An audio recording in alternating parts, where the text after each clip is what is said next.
Hello, and welcome back to the Yesteryear podcast. I hope that you're all doing well out there in this mad world we live in. I, of course, am James, and I'm here with my lovely co-host, Beth. How are you doing today, Beth? I'm doing all right. Well, we decided to change it up a bit this week and let Beth choose the movie that we're going to be reviewing. So, what movie are we reviewing this week, Beth? Today's episode is going to be Honey, I Shrunk the Kids. That's right, it's Honey, I Shrunk the Kids, and I gotta tell you, although I watched this movie as a kid, I cannot say that it ranks among my favorites. Really, it doesn't. It's fun, it has a few chuckle moments, but that's about it for me. So, I can't say that I have a lot of memories that center around this movie. I know I watched it as a kid, I know that I watched it with my nephew Donnie. I remember watching the making of, which was interesting, like the bee scene and everything like that, how they did that. And how they built a set was actually like a giant backyard. I thought that was pretty cool. So, and of course, I grew up in Florida. So when the MGM studio, Disney Studios opened, it had a part of this as like the theme park. And I think it's still there. I don't know. It's not called MGM Disney Studios anymore. It's called something else, like Hollywood Studios or something like that. But anyway, so I thought that was cool, but it was not something that I begged to go to. I didn't know that. So, yeah, if you look it up, not right now, of course, but if you look it up, you can actually find where it was, you could walk through it. So it's like walking through the backyard. They have an ant in there. They have Anty. They have the cookie.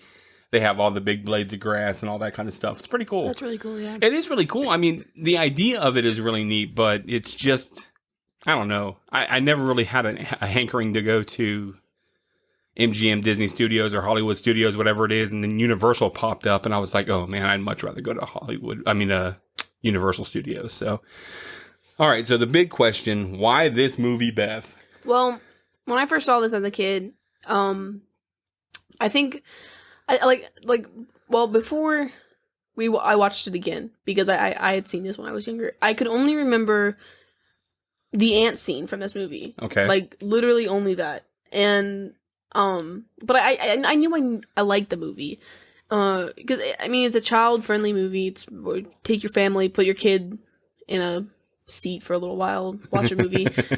Shut up, kid. But this movie definitely traumatized me as a kid. I got so attached to the ant character, and then you know what happens. We'll talk about it, of course, in the movie. But it kind of destroyed my trust in movies after this. It was like one of the first character deaths I had witnessed at such a young age. And you know how Disney movies do sometimes, where it's really sad and depressing, like Up. Yeah, they hit you out of nowhere with Pixar, it. It's like, oh, hey, this is beautiful. Death. Yeah. But I mean, it's really just, this movie changed my life. More than Milo and Otis? Yeah. Oh. I don't even remember what happens in that movie. Bring that up. I just Cat friend, dog friend. Yeah. Bread friend. I mean, I can't remember the first time I watched this movie. I know I've seen it a couple times. So was there a specific reason you wanted to do this one again, or just you wanted to watch it again and figured we'd do it for the episode? Well, we were talking about different movies, and there are a couple I want to do along the line. But then I saw that this movie was an 80s movie, so I thought it'd be interesting to see a child movie, or a child-friendly movie. Sure. Because we've done mostly just PG-13 or R-rated movies that are like horror or sci-fi, so I thought it'd be an interesting turn. Okay. Very cool. So, Honey, I Shrunk the Kids is about a scientist father who shrinks his teenage daughter and young son, as well as the neighbor kids, to the size of basic insects. So the kids have to fight their way back across the yard while the father feverishly searches for them once he finds out that they're, what's happened. The movie came out on June 23rd, 1989, with a cast led by Rick Moranis. And an interesting side note about Rick Moranis, in high school I had a chemistry teacher named Mr. Dole, who looked exactly like Rick Moranis, and we used to give him all kinds of stuff about him. Everybody did. And he actually told us that he was, in fact, Rick Moranis' cousin. Oh, really? Yeah. That's actually interesting. Yeah, and he had a picture with them together and everything, like at like a family get-together and everything. It was really, really weird. So, when you're sitting there getting taught chemistry, and I was in alchemy, which was like the chemistry honors team, and this guy's up there, and all I can think of is, for those of you that know, like, Strange Brew, like, hey, user, and it's like, this guy's trying to be serious and tell us about something, and all I can look at is just, it's Rick Moranis. So anyway. I like him, Rick Moranis. I, of course, right, so do I. I cannot confirm nor deny any of it being true, but the man has no reason to lie, and he had proof. So, there's that. Your touch of fame. You said what? That's your touch of fame. That was it. That was it for me. So, yeah, I said here. It's a highlight of your life. That, and he did really cool projects. I mean, it was one of the hardest classes I ever had, one of the best classes I ever had. I remember off topic, he sucked the, air out of a glass tube that had a marshmallow in it, and the marshmallow got bigger than my head. And then as soon as it went off, it got really hard. It was really cool. Anyway, thank you, Mr. Dull, if you ever listen to this, for, interesting class. Let's try that. I want to try that. Okay. Suck the air out of glass. We'll do it right after this. Okay. So the movie budget was around $18 million, and it recouped over $14 million in its opening weekend. Wow. And it grossed over $200 million worldwide in a total. So I'd say it was a success. Yeah. Of course, it's a Disney movie, so there you go. It's probably going to do well. Most Disney movies, once it has Disney attached to it, it's going to be a good movie. So, But it was live action, and they took a hiatus from live action after Tron. There was a whole other podcast that I had listened to where they were doing live action, but then their moneymaker, of course, is animation. And they after Tron did not do well at the box office, they were like, you know what? We're going to stick with animation for a while. Yeah, safe. So for them to have gone back to doing live action was pretty cool. And this movie obviously did well. Not going to go crazy into the cast. It's a bunch of really, for the most part, I don't want to say nobodies, but nobodies. Yeah. People recognize the kid from Big is in it, and he was in a couple other movies, but I couldn't tell you his name. So I don't even know what that movie is. Big with Tom Hanks? How dare you? Blasphemy. Blasphemy. Blasphemy. All right, so the movie starts off with an interesting animation for the intro credits. I really like that. Really? Yeah. I felt like it went on a little long, but I liked that it was different. Well, you know how I am with intro credits. Right. I don't like a whole bunch of hullabaloo. Yes. This was definitely hullabaloo. But I liked that it was animated. I did like that it was animated. My child eyes, bro. My child eyes. It was not exactly a great representation of the kids, in my opinion. No. They look like a little redheaded stepchild. They look like me as a kid. Riffraffs. Or you. Yeah. But I guess it was showing off the animation style of the time. We'll talk about that a bit later. Personally, I could have done without the intro. But whatever. Yeah, I felt like it would have been better at the end. Yeah. So, seeing that I already was not into it with the intro, you can probably tell it's going to be that kind of review for me. Oh, wow. You're just a hater. After the long intro, we are shown a mailman delivering mail and the dog taking it. That was really cool. Yeah, okay. Marvin the dog. Sure. A teenage girl is on the phone talking to a friend with her brother Nick in the background making some kind of invention. It was a replica. Right. Well, we don't know that yet. Well, I want to make sure you knew that. Well, I appreciate it. I did. Sorry. The girl is also discussing how the parents seem to be having marital problems to her friends. The entire house is set up with contraptions and gadgets that are clearly invented by someone who lives there. And what I mean like that is in the same way that like in Gremlins, when we watch that, you'll see all of the inventions have to do with making life easier, even though they seem to make life harder, if that makes sense. Like the little intercom thing to call up to him in the attic, but it prints out a little printout thing or something like that. Yeah. Just get a little intercom phone and be like, hey, Dad, breakfast is ready. And then, okay. He's a scientist, okay? He's doing his best. I thought it was really cool. I wish my house looked like that. I'll start tomorrow. Thank you. Get on it. Really lacking. So we see a man who turns out to be Wayne Szalinski, who's working feverishly on a project of some sort. Yeah, he's working so loud that he actually wakes his neighbors up that yell at him through the window. And the houses are pretty close. The neighbor comes outside to yell, but he sets off a trap that his son had got ready for camping. So the story's moving along well. I thought that, it's a lot in a little bit of time, but they're moving along. We do return to the man working on the machine in the attic. His son comes to show that he has made a miniature of the same machine that his dad is making, and the dad basically just blows him off.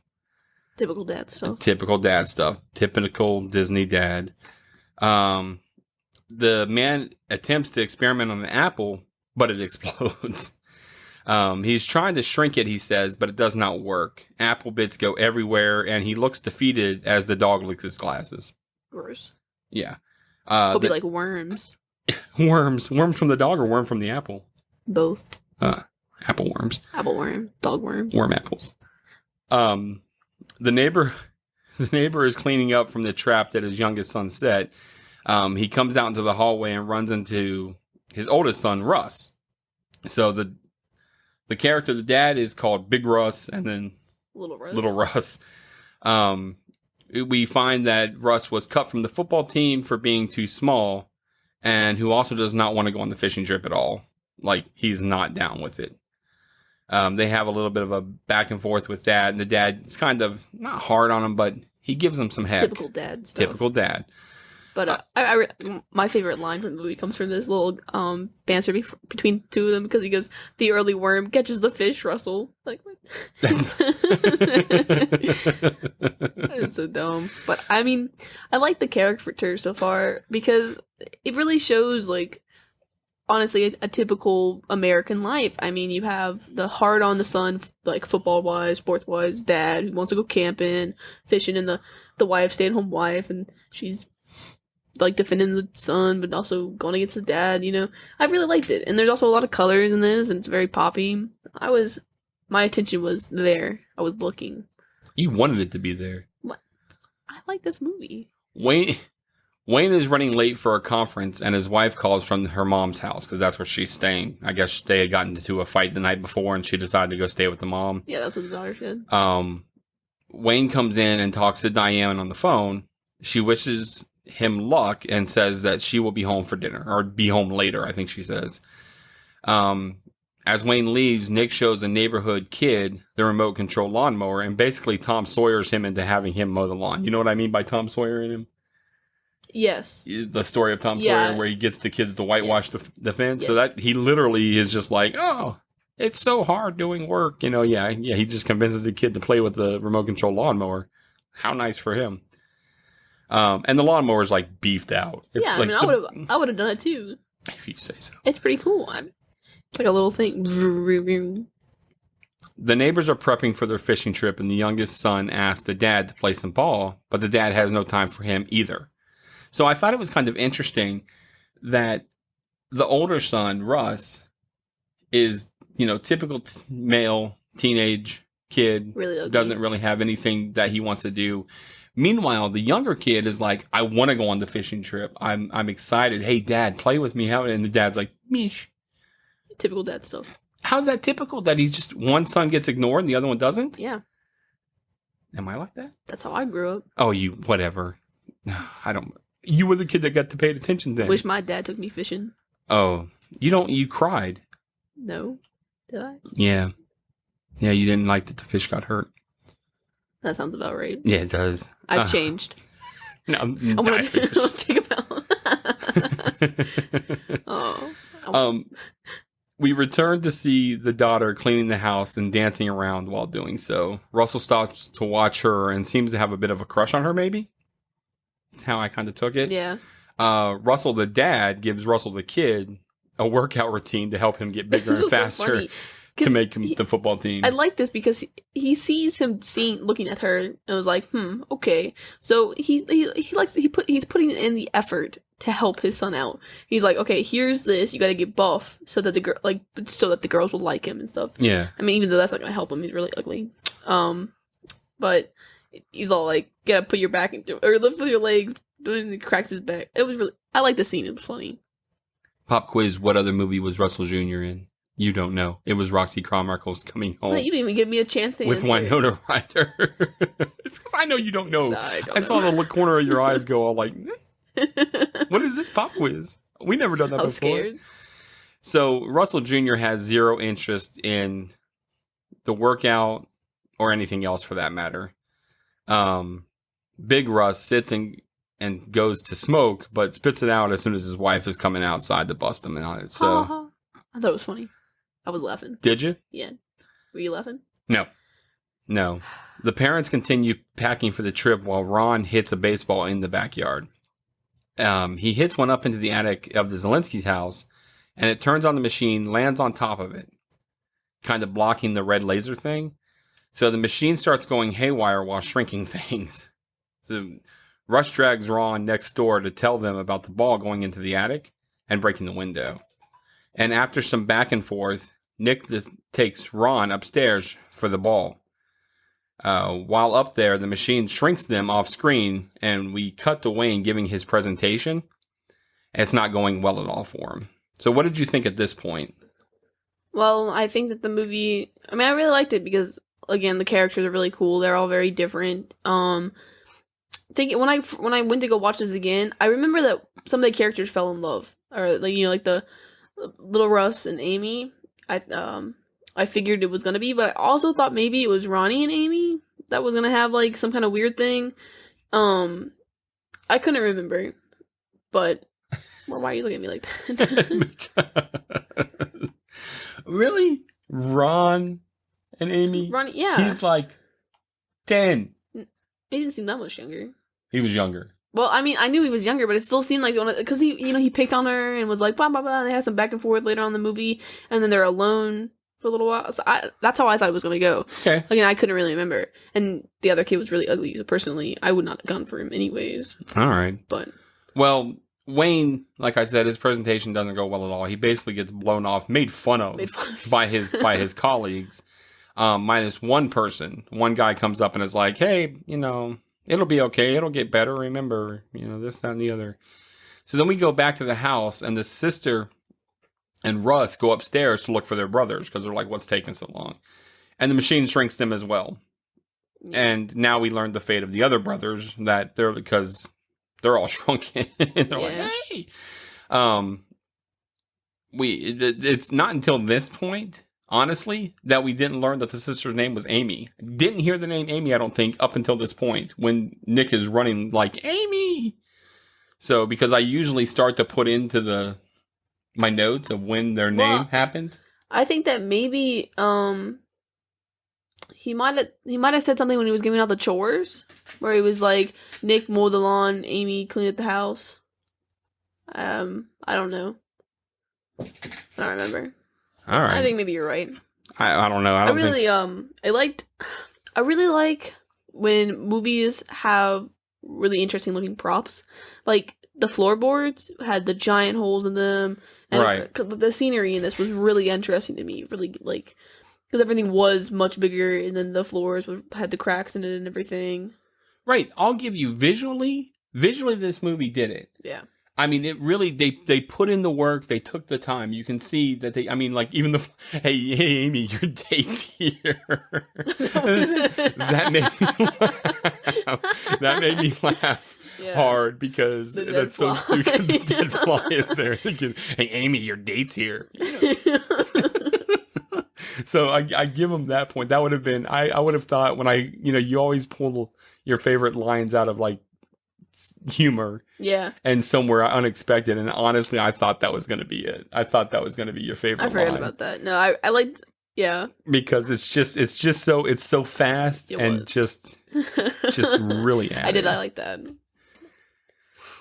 All right, so it seems that what happens is the ball interrupts the laser enough to reduce heat, allowing it to actually shrink and not blow things up.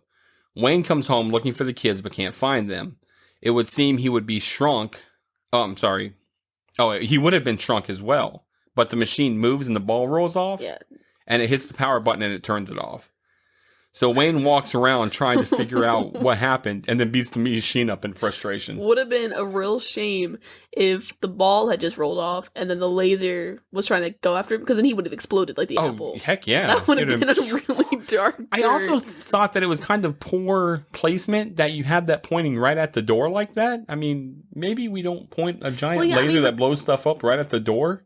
But that's where the little thing was, the little stand. I guess, I don't know. Maybe there wasn't a lot of space. No, it wasn't a very big attic. For the size of the house, it wasn't a big attic. I thought it was kind of stupid that he just started smashing the machine, though. Yeah. Like bits started to fly everywhere, and I was like, "You could kill the kids," you know? Yeah, and the kids are running all over the place as Yeah. the bits are flying down on them. He then cools down, sweeps up his mess, ends up sweeping the kids up as well with the fly. Yeah.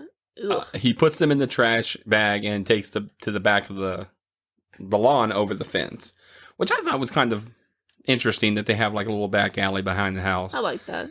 Very, very northern. At this point in the movie, the kids are now in the backyard by the gates and in the trash, you know, and I was just sitting here thinking, I was like, if this was my option, I would have stayed in the trash. I would have been like, well, this is it. I'm not walking back to the house. I'm not going through the grass. I know what's in the grass. A bunch of little bugs. I'm terrified of the grass because there's a bunch of little bugs in it. I hate bugs.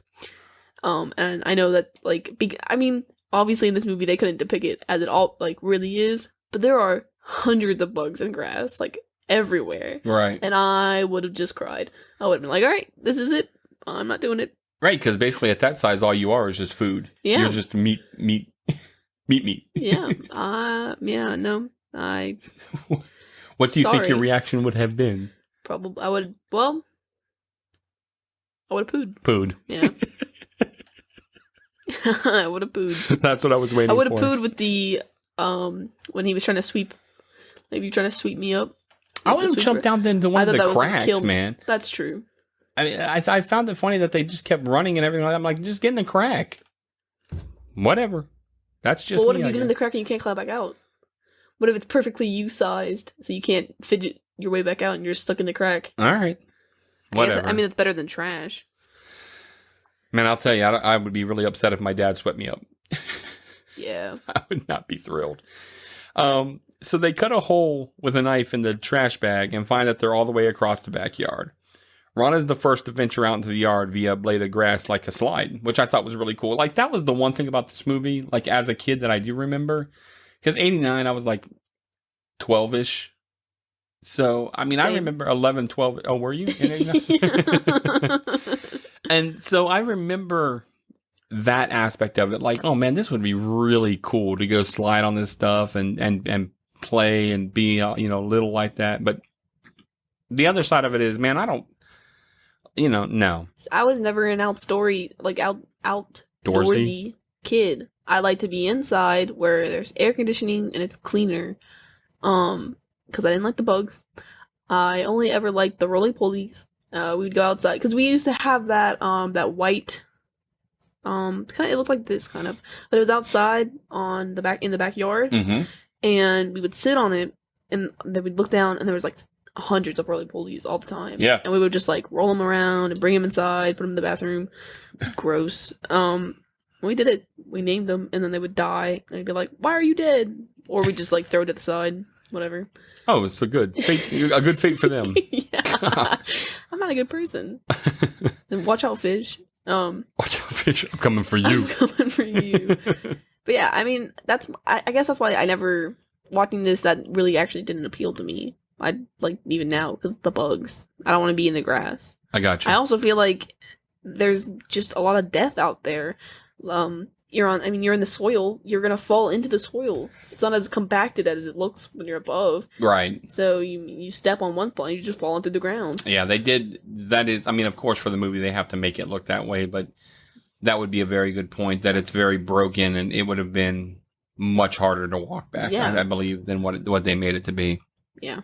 Yeah. Also, the grass looked disgusting because there's all the little hairs on it, on the plant. I like the little follicles. Gross. Do not touch me. So they do decide to all go and start the trek back across the yard. Immediately, a butterfly kind of flies overhead, and they hide under a mushroom because of how it sounds. Rose is like, run! And then everybody gives them flack about it. Yeah. So I was like, oh. Yeah, pretty sure this is where my fear of butterflies stemmed from, because this was horrible. Giant butterfly. No. It does. It's all. It's the first horrifying, gigantic bug they face, and it's terrifying. I don't like butterflies. Nope. Well, they're trying to eat. They then start to walk, saying it's a little over 3 miles to the house. Now, that right there is probably where I would have just laid down and been done. Because 3 mile walk. Maybe you come back for me. I'll be at the trash bag. I'll be at the You guys go ahead. I'll be at the cookie. Meet me at the cookie. I'll be the trash, right? It's Y'all like, go back to the house. it's like, you all get right, Dad. we're gonna do this. I'm pumped. All right, let's do it. Let's go, team. 3 miles. Well, I'm gonna stay underneath no. the mushroom. Staying at the mushroom. We gave it a good run. Yeah. You guys go I'm get at the Dad. mushroom. You bring him back here. I'll be at the mushroom. I'll be at the mushroom. Just look underneath it. I'll be the little guy. Yeah. So the mom comes home and talks about selling a house, which I guess that's what she does for a living. Wayne talks about how he failed at his conference and how he's probably just going to get his old job back if he can get it back. Wayne tells Diane, that's the mom's name, Diane, about how the thinking couch is missing, which I thought was really funny. Because if a giant piece of furniture is missing out of such a small room, you'd think you would put a little bit more humph into it. I mean, if I came home and my bed was missing out of my bedroom, I'd be like, well, that's odd. Well, hey, the bed's missing. I mean, there was a ball thrown through the window. Right. And the kids are gone. So maybe someone tricked the kids into robbing the house. Take the kids, take the couch. I mean, I get that's how they get you. Yeah, maybe. Give me your house. I mean, give me your thinking couch. What's his name shows up from Rilos? Hey kids, get in the car. You played that video game? What's his name? Oh man. Zentari. Yeah. Yeah. Centauri. Zentari. That's what I said. No. Well, Centauri. yeah. Centauri's third. But yeah. Do you have a couch available? Yes. Is it a thinking couch? Is it a thinking couch? Yes. Let's go. Let's go. We cut back to the kids in the backyard, and they come across what looks like a river of disgust and filth. And Nick comes up with an idea of whistling for the dog Quark, which I thought they were saying Cork, like C-O-R-K, but it's Quark, Q-U-A-R-K. Oh. I thought it was Cork as well. Right. It's not. It's Quark. Lame. Yeah. Pronounce your Q-U's better. I know. The mom is calling around trying to find where the kids could be. Like, she's calling some of Amy's friends and friends' parents and stuff like that. Can't find them. I do appreciate that throughout the movie, both sets of parents are escalating their concern. Yeah. And, like, first they're just calling friends, then they're calling parents, then they're calling the police. They're not just kind of, like, sitting back. Like, some movie, obviously, I can't think of any of those. She even goes to the mall. Oh, well, Exactly. She makes an attempt more than just sit back and be like, oh, the kids have been missing. They'll show up later. On the flip side of that, how many hours has it been that you're already calling the police for your kids that fast? Like, the kids are gone? Call the police. It's a neighborhood. They're middle America kids. I'm pretty sure there's or at least, I don't know. I see a lot of time on TV shows or movies where a kidnapping happens or something like that, the kids are missing. Yeah. Where you actually have to wait a certain amount of time before the police can get involved. I think for kids and minors, it's relatively quick. I think if it's an adult, it's 48 hours. I think it's 24 hours 24 for kids, hours? though. Because they might show back up, or maybe they're at a friend's house, so the police don't want to get involved. Is it? I think that's what I've seen. Something like that. I don't know. Before they get into like a missing or an Amber Alert type deal, that there's a wait time. If you know how long you have to wait before you can report somebody missing, or if you yourself have been missing for a certain amount of time and people had to call for you, please write us at the yesteryearpodcast@gmail.com. Let us know, because neither of us know, and that situation might come up. If you're walking and playing in your neighborhood in a weird car that looks like a DeLorean is driving around and there's an old man in there, keep an eye out. Yeah. Because it's Centauri and he's going to take you. I like the scene, the kids whistling for the dog. I actually tried that a lot as a kid. Whistling for a dog? Whistling for the dog to see if the dog would hear. Oh. Or like trying to get just like being like, just like talking to the, higher, or like screaming really loud. Yeah. To try to see if the dog could hear it. Just jacking around. The dog looked at you and just like not dog shook its head. Look at me. No. Stop it, kid. I'm not coming. I've seen the same movie you did, and I'm not coming. Yeah. I mean, I appreciated that. I like that Nick was also really smart. I give you that. Yeah. He was. And he wasn't like foolish smart. Like, he was really smart. Yeah. And what I mean by foolish smart is, like Data in The Goonies, where he keeps... Don't shake your head sideways. I don't know. You relate to a different character. Data keeps making these inventions, but they don't necessarily work out really well. Like his dad does the same thing. They're Asian, and they make all these inventions to try and be helpful. And some of them do actually end up being helpful in the long run, but for the most part, they're failures. Nick seems like his little invention, I think it worked. Because I think that's what he says. Like, oh, it disappeared. Like, it shoots something. It was shooting something at the dog, and then he ran away. Oh, well, I mean, either way, to be able to make a little miniature of the same exact thing. Yeah, true. I can do it. Pretty cool. I'll throw some sticks together, and then I'll be done with it. I'm lazy. Are we calling the Blair Witch? What's going on here? What is like a summoning circle? We're summoning. Every time you try and do something. We're gathered here today to summon a devil. Right. Wah, wah, wah, wah, wah. 4 times now you've summoned Satan to the house. I'm tired of it. Stop trying to do what I do. Okay?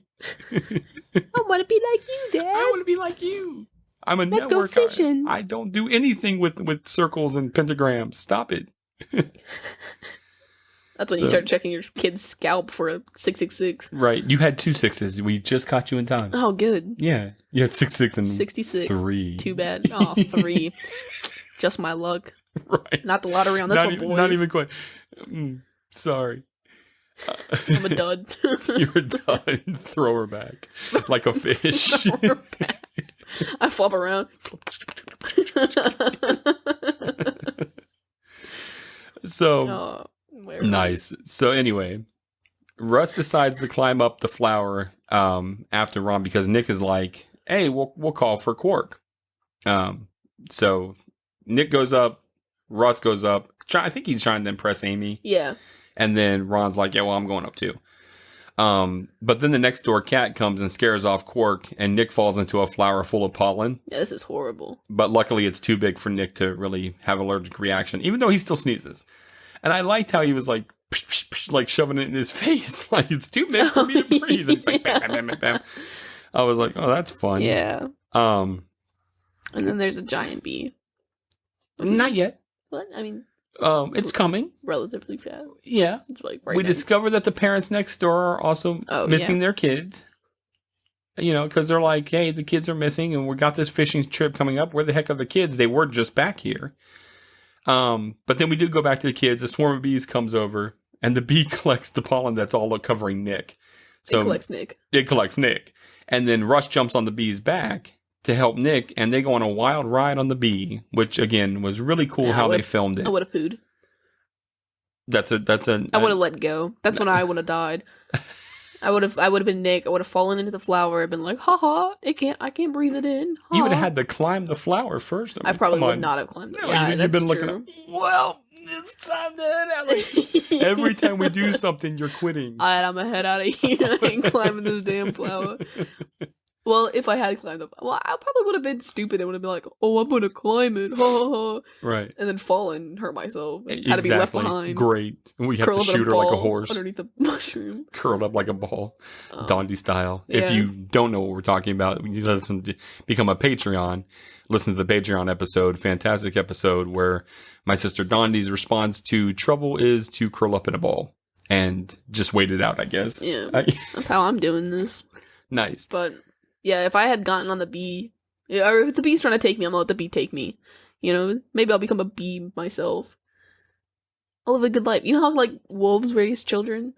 I don't think that's gonna happen in this situation. Raised by a bee. Maybe I'll become the new queen. I'm the queen. I'm the queen. I'm the queen bee. I don't fly. Nice. That's what they probably, because the queen sheds her wings. They're gonna have expectations. You gotta do queen work. Buzz, buzz. Buzz, buzz. They'd be all like, You're dead. They'll start forming out letters in the sky. That's how I'm gonna alert you. SOS, send help. I'm the bee now. I'm the bee. That'd be pretty cool. Anyway. Think about it. If you have ever wanted to be a bee yourself, let us know. If you've ever wanted to be a bee yourself, please email us at the yesteryearpodcast@gmail.com.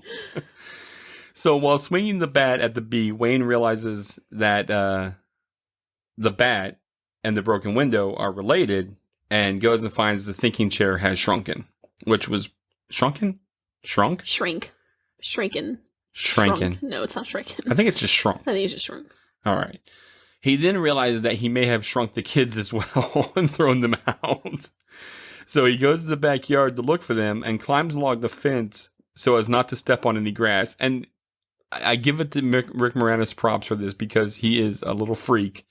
And his facial expression, his body language, like when she looks out the window and sees him on the fence, and, it's just... Yeah. It's funny. So Nick and Russ are okay after the bee ride and start looking for Amy and Ron. So they're kind of split off of each other at this point in time. If I was Amy and Ron, I might have been a little bit more worried. I would have been like, all right, we're setting up shop. Let's go ahead. It's going to be the two of us. Back to the mushroom. Back to the mushroom. Yes. So Wayne does continue to look through the yard on stilts, which he built from crutches, and he accidentally kicks on the sprinklers. And this causes massive drops of water to fall on the kids. Terrifying. It was pretty bad. I also think that those crutches were probably not good ideas because they would put more force in a centered spot. So if the kids were under there, they're done. Yeah, no. So they're fall into at least there's gonna be like holes left, so they're gonna fall in. Right. Done. So Wayne is climbing along the laundry line while the couple stops to drop off the paperwork that Diane had said earlier. Hey, really they're gonna funny. be off to drop that. You thought that was really funny? Yeah, because he's like, get off the lawn. Get off the grass. Off the grass. Off the grass. It's really sensitive. It's really... that's how our grass is. They said it's brown and dead. You know what? It's not brown and dead, but if you do step on it, it does seem to react in a negative way. I agree with that. Brown and dying. Yeah, but then there's cool little footprints. Brown and dead footprints. Well, they're cool. No, they're gross. So the kids reunite, which I thought was pretty lucky. Yeah. But Amy gets knocked into a mud puddle and almost drowns. Yeah, you know what? I thought this was super weird because not only does she falls into it and almost drowns, she just lays there. She just gives up. She said, "Well, this is it. Yep, this is how I go." It pans back to her a couple times. She's just upside down, floating. Just sinking. Yeah, and so Russ jumps in and saves her. Yeah, and the wrong kind of CPR. Yeah, Wayne is able to get the water turned off. Yeah. Russ administers mouth to mouth to Amy, saving her life. Pushes Nick off of her. He's like, "Get back up!" Yeah. He's like, "Get away!" Yeah. But everybody is pretty gross now and covered in yard filth. Yeah, I thought this was cute though because after she's all alive again, coughs up disgusting yard filth. Nick hugs her from behind, like it's like, "Oh, my sister. I'm glad you're okay." They have a pretty good relationship. I thought it was pretty cute. Yeah. I mean, you can tell that the mom obviously just dips out when there's problems. So I guess Amy is more of a mother figure to him because she's just like, "No, we're having a fight. I'm going to the mother." Right. That's true. The mom attempts to call Wayne at the house, but he's in a contraption in the back now, searching the backyard, which was a pretty cool little thing. Yeah. To be on the fly like that? Yeah, he just kept coming up with some really neat invention things. Russ, the dad, and the mom are still looking for their kids as well. The other couple they were going to go camping with show up, and they have to tell them they cannot go. And I thought that was pretty funny because he's like, "There's a man flying in the backyard over there." And just like, "Not now. Not now." Yeah. So, and I also like when he says goodbye, they do like a little... They do a little fish thing, yeah. Fish thing the little handshake, like, "Are we still okay?" And he's like, "Yeah. Hey. Little fish. I like that a lot. And the guy does it back at him, and I was like, yes. All right, so as far as character development, introduction to characters go, how do you feel about the movie so far? I still really like it. I'm very entertained, laughing, having a good time. You seem to be laughing and have a good time too, but you're saying you don't like the movie. It's not one of my top ones is what I said. I didn't say I didn't like it. You told me you didn't like the movie before you started.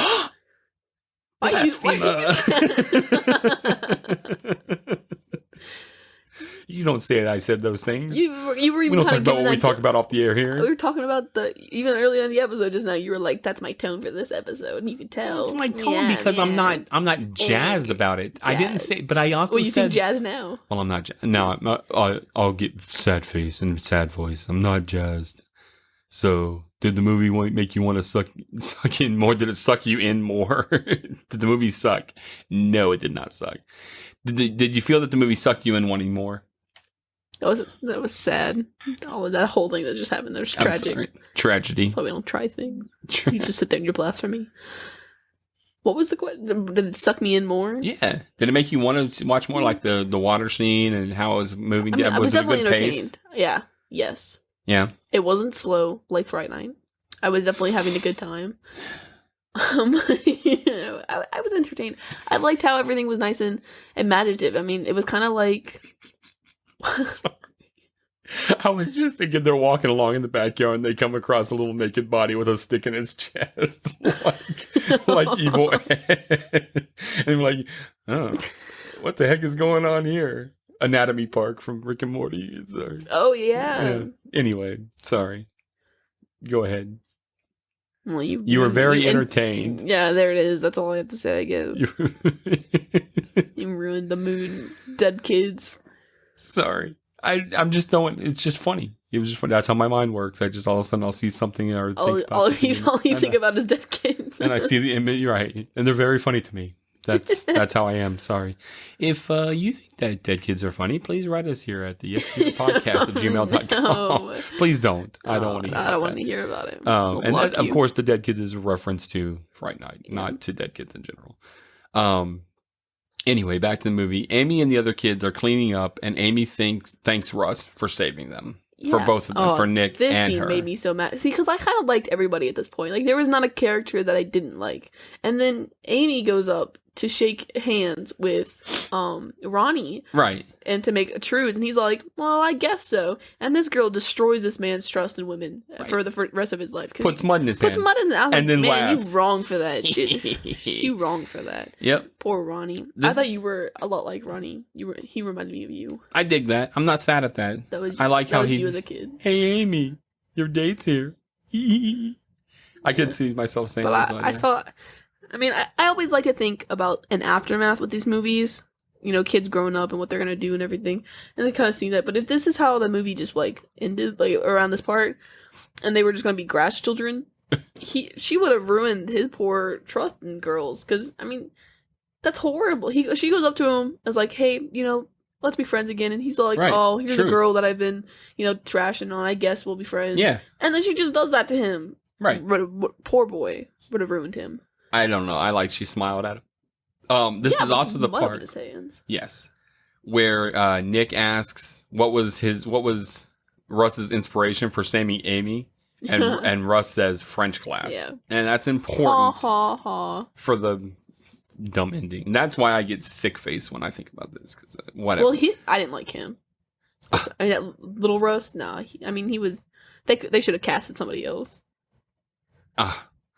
So Amy says she thinks they're about halfway across the yard, which was okay. It's about 1.5 miles. I'll give you that.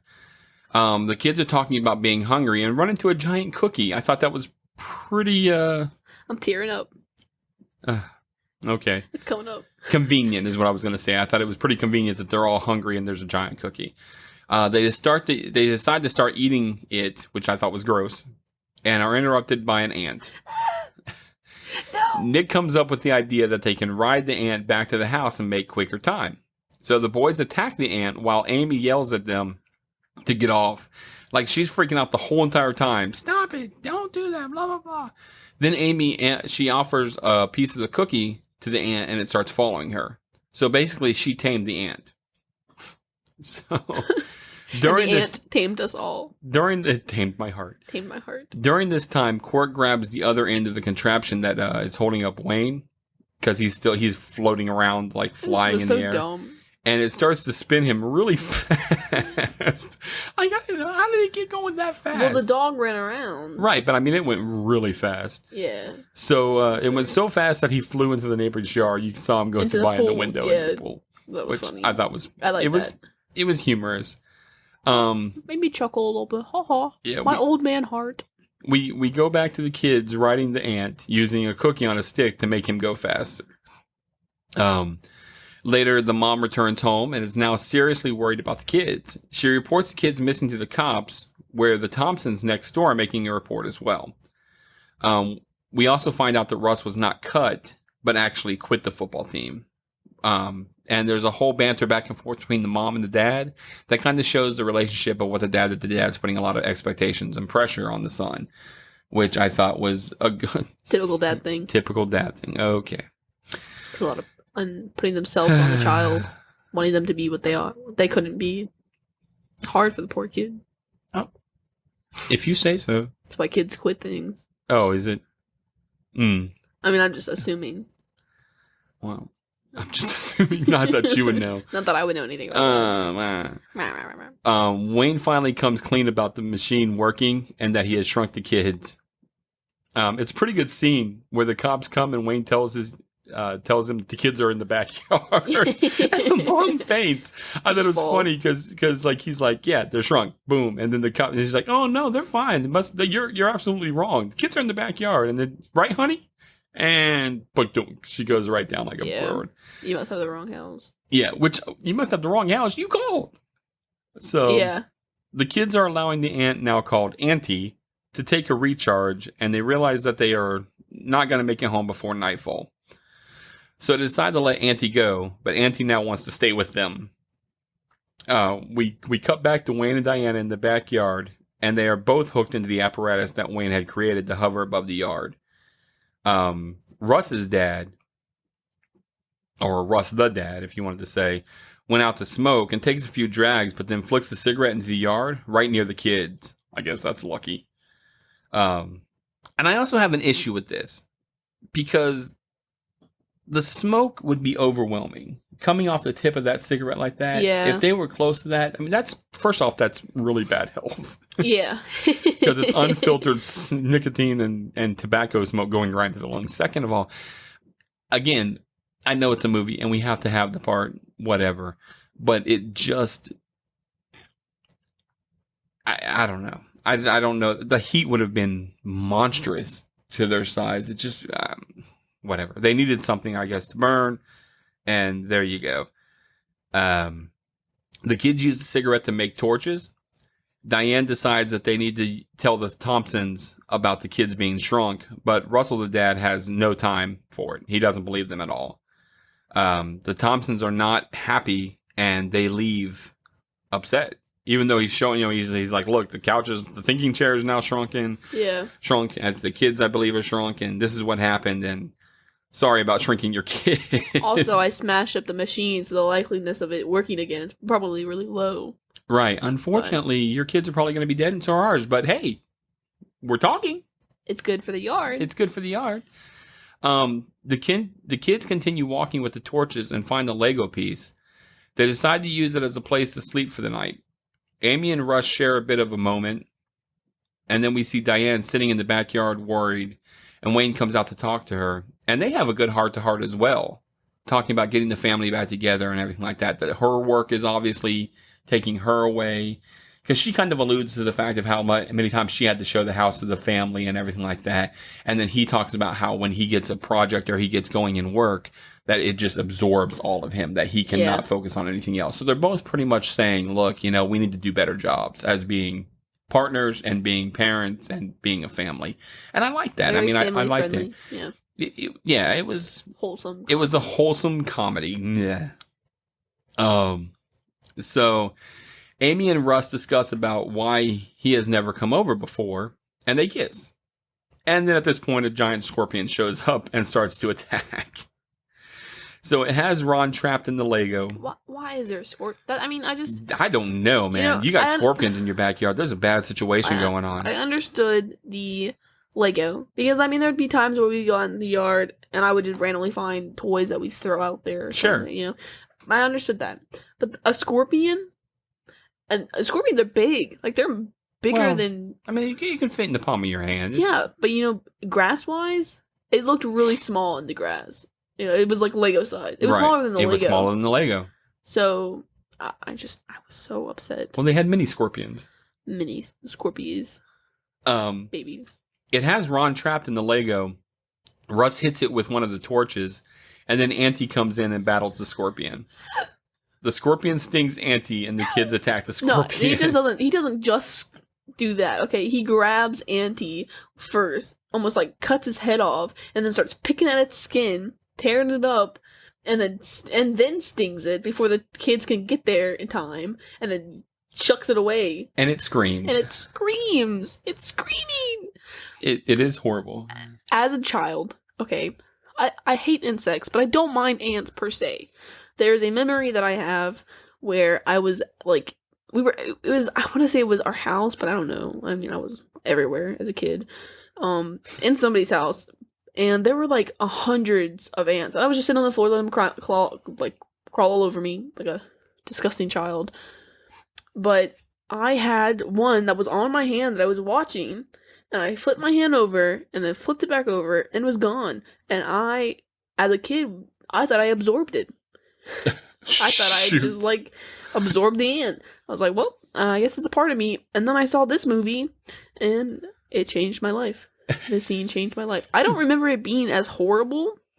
And neither do I, honestly. I remember Anty died. Yes. But I didn't realize it was like this, as brutal as it was. It was a brutal murder. Yeah. And then when he's screaming, it's like he's looking up, seeing that stinger's gonna get him. He knows it's gonna happen. He screams, and then it sticks him. It's a bad. And they keep making it a point that he was just a baby. He's just and a then baby ant. they chuck him. Yeah. He gets chucked hard. Yes, he's just a baby. It's horrible. But the kids do come, stick it with sticks, the scorpion and everything like that, and it goes away. Then the kids go and find Anty, who is dying from the sting, and then Anty dies. Man, tears are shed. So we're going to have a moment of silence for Anty. All right. He's a real one. My brother. I do like that the kids set traps and alarms around the Lego and go back to sleep. So it was like a little bit of a throwback for Ron, who had set it, say, for camping and everything like that. And he did it here, using what he had and everything like that. Wayne has been working all night to repair the damage that he did to the machine, which I thought was cool. He was, they show him like pulling stuff out of the cat clock and everything like that to get parts to build the machine back. So it's not just like miraculously this thing that he destroyed is better again. He's having to do it. This movie had a lot of layers. I liked it. It did. Yeah, I mean, it's a good movie. It's good. It's not great. We find the next morning that Wayne finally passed out, and the kids are getting up to use the restrooms. So they're about to start moving again towards the house, and they hear a noise. And it's the neighborhood kids stop by to mow the lawn. So, which is not when he was supposed to do it. He was supposed to do it the day before. Right. Before the dad got home. So he came much, much later than he was supposed to. And he says that. He does. He admits it when the parents stop him and everything like that. The kids try and run while the lawnmower seems to circle them. Like the kids doing like this very random shape. Yeah, he's more just driving it around than he is actually mowing the lawn. Yeah. They find the hole of an earthworm and hide in it. I thought, they're dormant this time of year. Let's go in the hole. We find that the kid's name that's mowing the lawn, his name is Tommy. And the Zelenskys run down to tell him to stop. Unfortunately, it stops right over the hole that they're in and sucks all of the kids up, throwing them actually closer to the porch. So it's a little bit of a luck. Right, but they should have gone up into the blades, not out into nowhere. Well, they're just small little bits, so it just blew them out. They should have gone up into the blades and then... I mean, that's how you want this movie to end? No. Everybody gets chopped up and done? I mean, it would have been... After Anty died, I was angry. You were done anyway. I wanted revenge. They could have just let Anty go and then he just leaves and they didn't need the scorpion. Or the scorpion shows up and they find it off. I agree with you. They didn't need to kill Anty, but it's Disney and somebody has to die. Somebody has to die. So some ant. Nick starts to cry and Amy consoles him while Ron goes a bit crazy. Then a dog comes out and they grab onto him to make it into the house, which I thought was pretty convenient. Yeah. The dog he can hear them and he takes them to to their dad because they're like, here goes the dad. And the dog comes right up and over the cereal bowl and Nick falls into the cereal. Yeah. Gross. It was pretty gross. Milk would be gross to swim in, I think. Also, dog hair. I mean, Nick's gone into he's been through the wild in the mud and everything, and they'd just eaten the milk. Yeah, that is kind of gross. I didn't think about it like that. So Nick does almost get eaten by Wayne, but Wayne gets bit by Quark, and then Wayne sees Nick in the spoon and the rest of the kids on the table. So, where are you at with it at this point? Yeah, we're almost at the end, so everything's widened down. Good. I mean, conclusion. Do you feel? The reason I'm asking is, do you think that it was kind of a jip that they were there, they had the lawnmower issue, and then they caught the dog like that. Do you think that that was a bit of convenient that all of that happened like that? I mean, Like instead of it blowing them somehow. towards the lawn and like it blew them back to the beginning again. That would have been back to the mushroom. Back to the mushroom.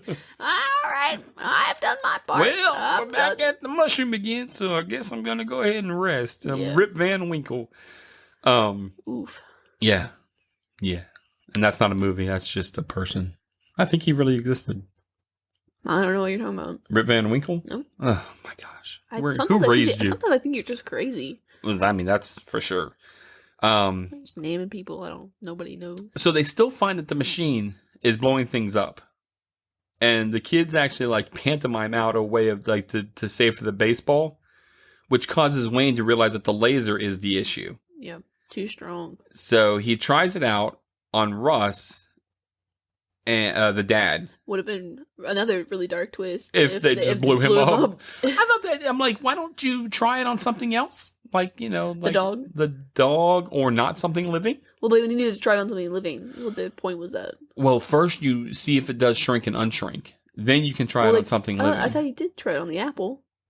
Shrink and then reshrink. I don't know. I didn't see that part. Maybe not. But either way. All I know is he's like, oh, the laser. It's because of the laser. Now we have to try it out. And Big Russ is like me, and I like that when he puts his hat back on. It's kind of like it's a little bit bigger. Yeah, and he's kind of I'm not the right size. Yeah. So they do reverse and make him big again. And after that, they try it out on the kids, and the kids get big as well. Yeah. And they all rejoice. And then we cut to a dinner with a giant turkey, and it's ending. It's cutting, and then it comes back on, and Nick says, I get it! French class! And then the movie ends. And that ending is why I don't like the movie as much as what I probably could. Because I really hate cheese like that. That's me. You're just going to look at me. Thanks for your 2 cents. Take them back. All right, I'll take them back. You know what we didn't do? What? I apologize. We didn't talk about the not the preview, but of the movie, of how you felt about that movie, about the preview of it. The trailer. The trailer. I say preview. We even said that before we started the episode that we were gonna do the trailer. I know. I didn't really like the trailer. Really? Yeah, it was kind of lame. You can tell that it was appealing to family and children, which is obviously the main audience, but it didn't look super interesting in the trailer. Pretty much told you exactly what was going to happen as it went along. Really? Yeah. I remember that the part in the cereal is in the movie. But Dad, don't eat me, Mom. Don't eat me. And so I was like, well, if that happens, I remember seeing that. Well, then that means they make it back into the house. Yeah. So you already know they're going to make it. I mean, I guess you already know they're going to make it back, but do you want to know? That would have been really great if they killed one of the kids. Interesting you should say that. Oh, gosh. I always love when you say things of my trivias. They were going to kill one of the kids. What are your overall thoughts of the film and the experience? All right, so my after movie thoughts was that it was a really cute family movie. I mean, it's got really good, good humor at some points. It was really funny. It's got sad aunt deaths. I didn't like that. I really enjoyed watching it over again because, obviously I didn't remember much from the movie.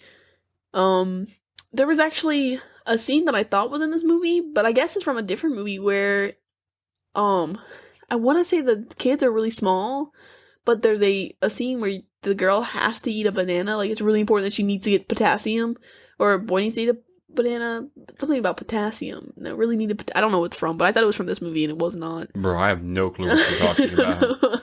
Yeah, it because I remember there's like a lamp scene where they're flying around on the ant and she kind of check the lamp. Lamp. Oh, a lamp scene. Yeah, they're flying around the lamp, whatever, and then there's a scene where Aladdin? The girl no, it's not animated, it's live action. The girl is like, oh, we gotta get him a banana, it's full of potassium. It's like something she knew. It was like, that saved the lives. Bananas are full of potassium. Anyways, not in this movie. I thought it was in this movie. It is not. I was really hoping you were going to know what it was. If you know a movie that Beth is talking about, email us at the yesteryearpodcast@gmail.com. That movie changed my life. I have absolutely no idea what you're talking about. They were flying on a carpet? No, they were flying on an ant, a fly. Buzz. They were on a fly. I'm pretty sure. And somebody needed lamp, potassium. But it was later. It was a different scene. There was like a party going on, and there was a kid having a reaction to something, and he was like suffocating, and he really needed potassium. Were they full size? Yeah, they were full size at that point. And the girl was like, "We gotta get him a banana. He really needs a banana that's full of potassium." And that's why I knew that fun fact about bananas. Oh man, I don't know anything about that. I Potassium. didn't even know that I thought they were full of something else. Well, what, banana? Would you recommend? What else are they full of? Would you recommend this movie to a friend? Yes. All right. Of course, we have to rate it out with our moves. Who was your favorite character? I'm not at that point yet, but okay. That always comes first. That's always first, and then the Fine. moves. Who was your favorite character? It was Anty. R.I.P. I mean, I knew that. I didn't. It was. I mean, if it wasn't Anty, it would have been Ronnie. Yes. Least favorite character was Little Russ. Ugh. I hated looking at him. He was just a teenage. He was ugly. Boy. He still looked like that. I know. And he's gross. He looks like a melted Barbie doll. That's rough, man. That is rough. That is horrible. That's a rough way to go.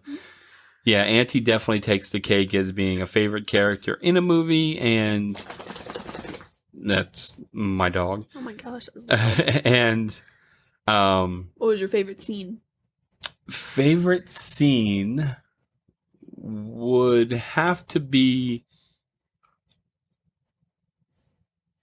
when he flies through the air. I think Rick Moranis is funny, and I think that when he just I almost flies picked all that one. stupid, Yeah, and it was he really hard flies for me to through the find one. I was thinking about the movie. I mean, I really liked the movie overall, but I think mine was when they found the oatmeal cookie. Yeah, giant oatmeal cookie, and then the ant. Yeah, well, and then Anty shows up. Pretty much anything to do with Anty. I mean, like we could have made a 5-minute film, and it could have just been called Anty, and then he lives forever. Would have been black and white. No talking. It's just... They had the little piano going on. Yeah. Woohoo! How many moves do you give it? 4 out of 5. 4 out of 5 moves. Out of 5. Holy cow! It was a good movie. If you are not looking at this as anything else but a children's movie, it was a good movie. I was a child when this came. Well, I was 11 and a half, 12 years old when it came out. You're a hateful child. I'm going to tell you what. 2 moves. 2 moves? 2 moves. You were talking about I like this movie. I am not bitter about this. You were bitter about this. What? Why? Just because of the ending? Just not my ending? Yes, you are because there's mew. There's so many parts of it that I'm just like. So many parts. Yeah. Yes. Name 3 more. 3 more parts. 5 more parts. The whole thing with the divorce thing didn't seem like it was necessary. But it was part of the layers. It's wholesome. Remember wholesome contact deal? Yes, but I don't feel like it was really necessary. It can't be wholesome if it's not there. I didn't like how the dad treated the son. It's also part of the wholesome layer fame. And I didn't like that the cops were just like, no, okay. Well, I guess we're just wrong house. We'll just leave. When clearly now she's fainting for some reason. I think they would have been a little bit more investigative. It's a children's movie. So how about that? How about that for several reasons? I said 5, and that was only... You said 3. That was like 1.5. I'll give you 2 more on a Patreon episode. Okay. It was a good movie. I liked it. If you're putting this in front of a kid, I think the kid's going to stay entertained. It's going to really like it. I think this was a good movie. I think it did well overall. All right. Trivia time? You ready for trivia? Trivia time. You have anything else to say about it at this point in time? No, I'm just angry at you. Oh, okay. I'm bitter face. That's fair. All right, so in an earlier version of the script, this is the best bit of trivia about this movie, in my opinion. And I put it first. I'm not saving it for last. We're doing it. Earlier version of the script, there were 5 kids, one of which died during the sprinkler sequence. Oh my gosh. Yep.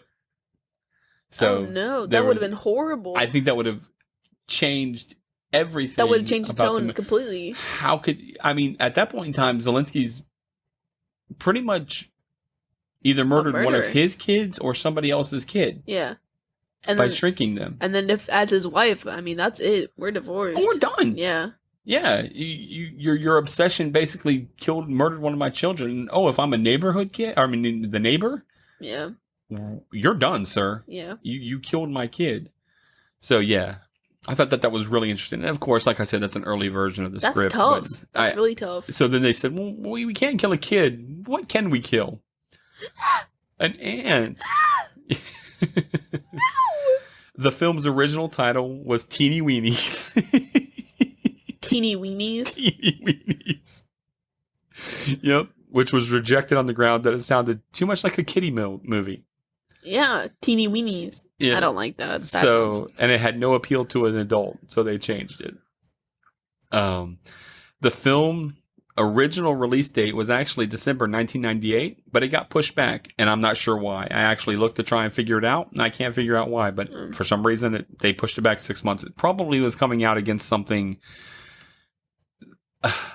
A lot of times films release dates will change based on what else is coming out at that point in time, like competition wise, or even like say The Little Mermaid was coming out at the Disney at that time. They don't want to have competition of itself with interfighting, so they'll just say, okay, well, we don't want to put it anytime January through whatever. We'll make it a summer release. So, but I don't have any of that information. Martin Short was initially attached to play Wayne Szalinski, but was later replaced by Rick Moranis. Martin Short, you don't know who that is, I'm sure. No. Look up Martin Short real fast so you can see his face, see if you recognize him at anything. All right, hold on. He was in Three Amigos. He was in Inner Space. He's been on Saturday Night Live many a time. So I mean, anything? No. He looks familiar. I didn't know. I'm trying to look. Oh, the Santa Claus. That's right. There you go. Santa Claus 3. He's Jack Frost. So yes. So he was initially going to play Wayne Szalinski, but I'm glad they didn't choose him. Matt Frewer. He plays the dad, Big Russ. Oh, he's in Frankenweenie. Okay. I like that movie. I wonder who plays in that. Frankenweenie. Oh, I don't know. Name. He plays Franken. Can I continue? Well, yeah, I guess. I'm looking at this. All right, well, see. He plays Robert Nass. Yeah, I know exactly who that is. Nasser. I've never seen that movie. Mr. Burgermeister.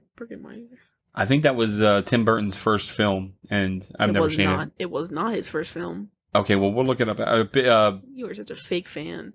Pee-wee's Big Adventure. Edward Scissorhands came out before Frankenweenie. Yeah. Okay, well, we'll look it up after here, and we'll... Fake fan. We'll find out. Talk to me anymore. So Matt Frewer, who played Big Russ Thompson, was only 30 years old at the time of filming. This put him only 14 years older than his oldest son, Little Russ Thompson. 14 years older? Yeah. So that means that you understand the timeline of that? Well, it's not his actual kid. No, but if you... Oh, in the movie that's how their actual age? No, it's not supposed to. That's their real ages. Oh, okay. I thought you meant that in the movie that's how it was supposed to be. No, but that's how it would be if you put their real ages attached to them. Freaky, huh? Yeah. This is one of 3 movies released in 1989. Yes. With an animated title sequence. The other 2 were National Lampoon's Christmas Vacation, which I love that movie, and Troop Beverly Hills, which is an alright movie as well in my book. Pee-wee's Big Adventure was his first. I said that. Right. And then Frankenweenie, and then something else. And then... I don't think that doesn't sound right that this movie came out at that point. Well, then I guess the internet's wrong. No, I'm just saying I feel like this animated movie came out a lot later. There were 2 other titles that were considered for this movie. What is it? One was called Grounded. And the other, The Big Backyard. But they were ultimately dropped. Grounded. Boom.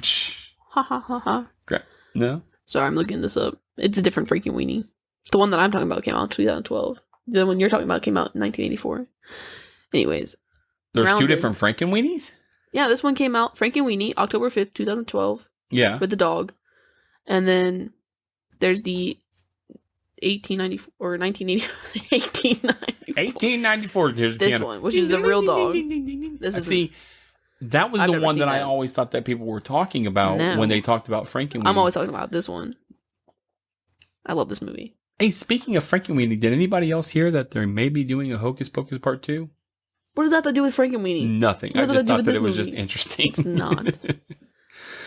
All right. What else you got for us tonight there? Hocus Pocus Part 2. Is it like a Part 2 or a remake? No, a Part 2.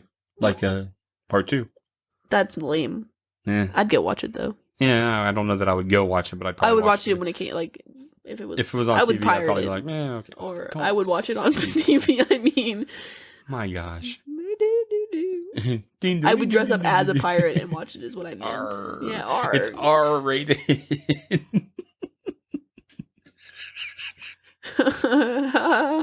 Anyways. All right, we're going to wrap up. We're going to wrap this up for tonight. I'd like, of course, to thank everyone for stopping by and listening to our 8th episode, which is amazing. Huh? Did you do the reviews? Or is that what we're going to talk about? People who left the reviews? Yeah, it's coming up. Okay. Yep. We deeply, deeply appreciate it more than you could imagine. And of course, the best way to say that you love us is to give us a 5-star review on iTunes. We wanted to send a thank you to the 2 most recent reviews that we had. So thank you to Mama Labs and Sully Man. Everybody else I've already said in previous episodes. So yeah, we have a total of, I think, 9 at this time. For as many listens that we get and downloads, I sure would like to have a whole bunch more. Yeah. So if you don't mind getting on there, giving us taking the time to do a 5-star review on iTunes for us, it would be most appreciated. I know that it's kind of a pain in the butt if you don't listen or you don't have iTunes to have to get in there, download it, put it on your computer, all that jazz. I know that it's a pain because trust me, I've listened until I started my podcast. I was really horrible about leaving reviews because I didn't listen to an iTunes podcast app. I listened through another app. And so I was like, meh, I listened. That's good enough for him. It's not. You really, put the time in for these guys that are out here putting these podcasts out. And if you could do the same for us, I would greatly appreciate it. Of course, you can email us at the yesteryearpodcast@gmail.com. We'd love to hear from some people. Please let us know some stuff that's going on. Please let us know if I'm completely off my rocker with what I'm saying about movies or if Beth is, like I know she is. Oh, word. We are at Twitter with twitter.com/yesteryearpcast, Instagram at instagram.com/yesteryearpodcast. Facebook is facebook.com/yesteryearpodcast. Of course, we have our Facebook group, which is Truffle Shufflers. Our secret question is the host name, which is James and Beth. Yes. So, and our website is yesteryearpodcast.buzzsprout.com. Our Patreon, if you wanted to jump on and support us financially, which be a guest on the show and be a great guest on the show, which would be fantastic, is www.patreon.com/The Nostalgia Group. Of course, we always give our weekly shout out to Greg Revan, who does all our music for us. A great guy. If you need anything, he'd probably do it for you because he's just an awesome dude. I'm gonna go fishing, and he would probably take you fishing. And not even fishing, he would take you fishing. Yeah. I'm sure he probably would. He's a cool guy like that. Good dad. He's real good with his daughter. So just to get personal about it. All right. Anything else from you? No, that's all for me. All right. So as always, we want to say that we love you and say good night, Beth. Good night.